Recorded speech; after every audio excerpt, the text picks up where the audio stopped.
Guntur తూర్పులో YCP hat trick కొడుతుందని ఆ party అభ్యర్థి నూరి ఫాతిమా ధీమా వ్యక్తం చేశారు. 7వ వార్డులోని గుంటూరు వారి తోటలో ఆమె ఎన్నికల ప్రచారం నిర్వహించారు. ఇంటింటికి వెళ్లి ఓటర్లను అభ్యర్థించారు. ప్రజల నుండి విశేష స్పందన వస్తోందని సంతోషం వ్యక్తం చేశారు. మళ్లీ అధికారంలోకి వైసీపీయే వస్తుందన్నారు. సంక్షేమమే అభివృద్ధి అని చెప్పారు. కరోనా లాంటి కష్టకాలంలోనూ ప్రజలకు ఉన్నతమైన సేవలు అందించిందని ఏకైక ప్రభుత్వం వైసీపీనేనని చెప్పారు.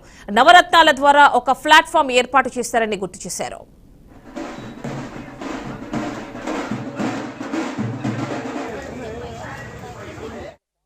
మేనిఫెస్టో మీరు చేంజ్ చేస్తున్నారు. మీ దానికి మీకే స్పష్టత లేదు. మేనిఫెస్టో అంటే ఏంటి అనేది అర్థం మీకు తెలియదు. కానీ జగన్మోహన్ రెడ్డి గారు దాన్ని ఒక భగవద్గీత లాగా, ఒక ఖురాన్ లాగా, ఒక బైబుల్ లాగా ఆయన అనుకున్నారు. కాబట్టి మేనిఫెస్టోని ఇంకా ఉన్నతంగా ఏంటంటే ఉన్న పథకాలని ఇంకా అమలు చేస్తూ, ఇంకా సంక్షేమం ఇస్తూ, ఇంకా అభివృద్ధి చేస్తూ ప్రతి కుటుంబానికి చేరువయ్యారు.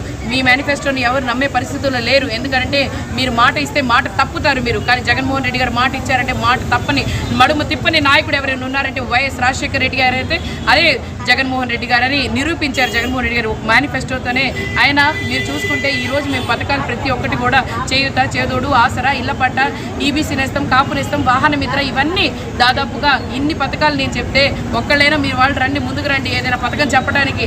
మీకు అసలు పథకాలు మీకు ఏమి ఇచ్చారో మీకే తెలియదు, మీ నాయకులకే తెలియదు. ఇక మీరేం చెప్తారు? మా ప్రజలైతే ఖచ్చితంగా స్టార్ క్యాంపెయినింగ్ అని మా వాళ్ళని ప్రజలను ఎందుకు అన్నామనంటే వాళ్ళకి తెలుసు, వాళ్ళ పథకాలు తీసుకున్నారు కాబట్టి వాళ్ళకి తెలుసు.